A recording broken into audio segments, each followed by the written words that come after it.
Hi, I've been using, and I often use the color picker to grab colors. And you may want to work with swatches, and I'm going to show you how to add colors to your swatches. So you can take the color picker and you pick a color, and then you can grab that color from over here and drop it into your swatches like that. I'll drag this over so it's less of a reach.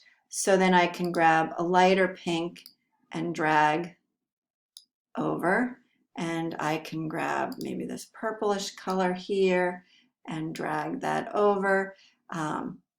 Maybe this one that gets a little bluer and drag those over. So one way you may want to work is by creating swatches, and then you can also create a color group, and you can call it, well, this is again a lamp, so I can call it lamp and have that be okay.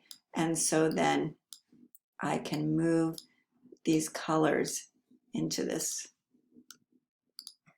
group. Okay, so you need to pull the color from here or up here after you've picked it to put it in here.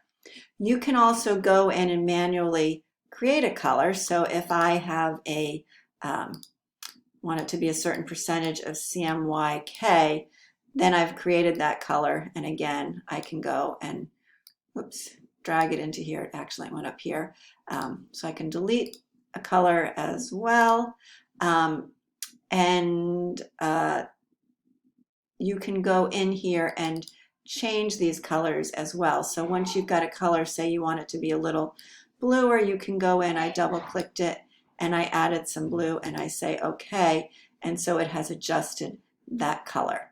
Okay, great, that's helpful.